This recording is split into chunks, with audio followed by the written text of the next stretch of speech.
Olá pessoal, tudo beleza? Mais um vídeo na área. E no tema de hoje vamos falar sobre jogadores que são ídolos de um clube, mas quando eram crianças ou até mesmo atualmente, foram ou ainda são torcedores de outras equipes, sendo que em determinados casos, tal ídolo torce ou torcia para um clube rival. Só que antes de mais nada, já deixa o seu joinha no vídeo para ajudar na divulgação e a sua inscrição no canal, caso seja novo por aqui.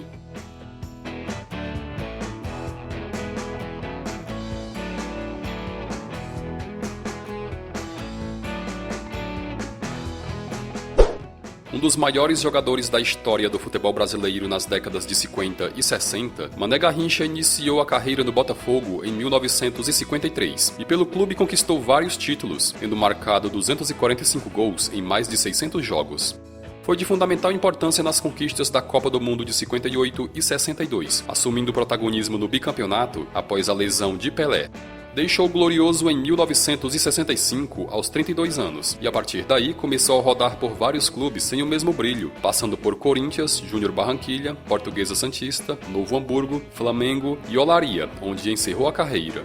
Ídolo máximo do Botafogo, Garrincha não era torcedor do clube, e na realidade o coração do Mané sempre foi rubro-negro, equipe que realizou o sonho de defender entre 1968 e 1969, tendo disputado 19 jogos e marcado 4 gols. Eu fiquei feliz ao vê-lo vestido com a camisa do Flamengo, porque o Mané era flamenguista, como todo mundo sabe, ele jogou no Botafogo, porque quando ele foi treinar no Flamengo, o Flamengo não quis porque eles disseram que ele era aleijado. Então o Mané ficou meio doído com isso, não? Mas eu não sei, porque ele já não era mais o grande Garrincha, quer dizer, ele sempre foi o grande Garrincha, mas já estava quase no final de carreira dele, não?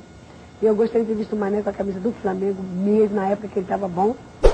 Atleta do século XX, tricampeão mundial com a seleção brasileira, multicampeão pelo Santos, Edson Arantes do Nascimento, o popularmente conhecido Pelé, dispensa apresentações.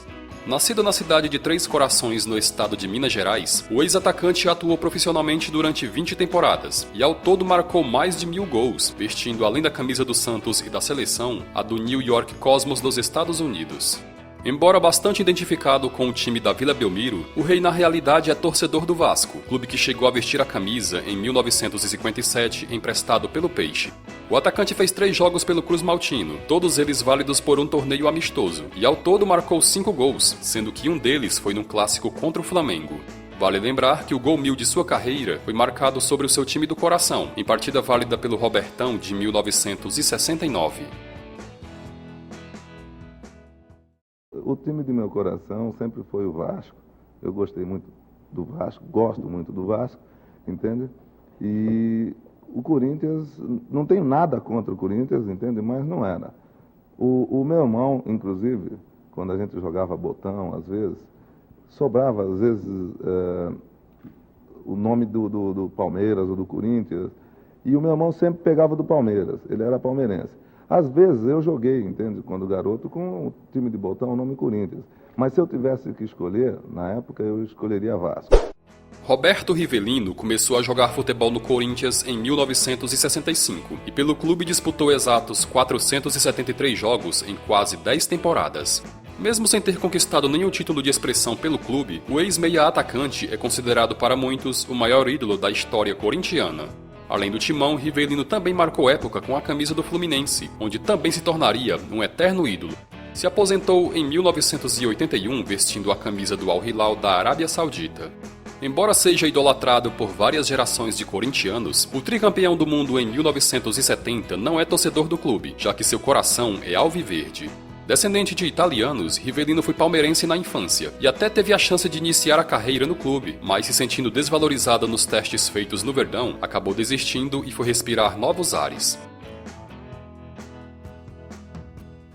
E um diretor do Palmeiras falou, pô, será que esse moleque joga bem o campo? Porque meu pai ouviu, é meu filho, né?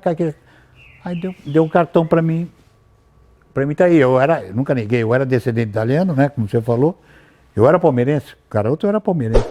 Sócrates Brasileiro Sampaio de Souza Vieira de Oliveira, o Dr. Sócrates de nome comprido, iniciou a carreira no Botafogo de Ribeirão Preto em 1974, defendendo o clube por 4 temporadas até ser contratado pelo Corinthians.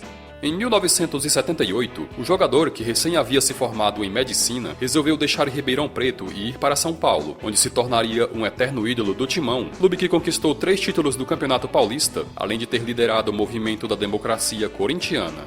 Além do Timão, ainda defendeu a Fiorentina, o Flamengo e o Santos, até se aposentar em 1989 no clube que o projetou. Mesmo com tamanha identificação com o Corinthians, Sócrates, que já não está mais entre nós, não era torcedor do clube, sendo na realidade torcedor do Santos, e em 1988, o doutor conseguiu realizar o sonho de jogar pelo time do coração. Foram 47 jogos, em sua maioria partidas amistosas fora do Brasil, já que o Santos, passando por vários problemas financeiros, explorou e bem a imagem do Magrão, que ao todo marcou 14 gols.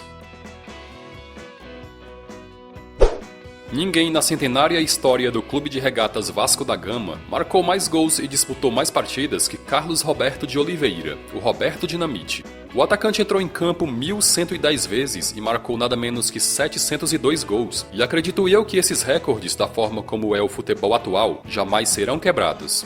Revelado em 1971, Dinamite atuou por mais de 20 anos como jogador profissional, e é o maior artilheiro da história do Campeonato Brasileiro e do Campeonato Carioca. Além do Vasco, defendeu as camisas do Barcelona, da Portuguesa e do Campo Grande, tendo encerrado a carreira em 1992 com 2 Copas do Mundo no currículo. Mesmo com tamanha idolatria no Cruz Maltino, onde também chegou a ser presidente, o ex-atacante não era torcedor do clube na infância e juventude, sendo na realidade torcedor do Botafogo, e essa informação foi dada por Eurico Miranda em 2009, durante uma entrevista a André Hennig. Ele não nasceu Vasco. Eu, por exemplo, nasci Ele Vasco. não nasceu Vasco? Claro que não. É. Ele não nasceu Dizem que ele Vasco. não era vascaíno, né? Não, ele não. Pode ter passado a gostar do Vasco. Mas uma coisa é gostar do Vasco depois, porque jogou futebol. Mas ele torcia pra quem? Eu, quando o conheci, ele era Botafogo. Botafogo? Botafogo. A origem dele era de Botafogo. A maioria dos jogadores, mas claro que ele pode ter se transformado. Mas daí a ser torcedor do Vasco, não. Porque primeiro, por exemplo, uma declaração dele que ele deu. O presidente do Vasco não dá uma declaração dessa. Qual delas? Que torcia para o Flamengo ser campeão. Agora, né, não? Se eu não... É verdade, ele falou que estava torcendo. O senhor jamais torceria para o Flamengo ser campeão? Pô, mas isso... O problema, isso não é nem obsessão. Isso é uma questão de obrigação. Leovegildo Lins da Gama Júnior, o Júnior, é ninguém menos que o jogador que mais vezes atuou com a camisa do Flamengo, tendo entrado em campo 876 vezes e marcado 78 gols. Estreou profissionalmente em 1974 e após 10 temporadas muito bem-sucedidas pelo Mengão, deixou o clube e foi atuar no futebol italiano, passando por Torino e Pescara. Em 89, voltou ao Flamengo, defendendo o clube por mais 5 temporadas até encerrar a carreira em 93. O capacete, que disputou as Copas de 82 e 86 pela seleção canarinho, na infância era torcedor do Fluminense e, influenciado pelo pai, que era tricolor doente, por muitas vezes foi ver o então time do coração jogar no Maracanã.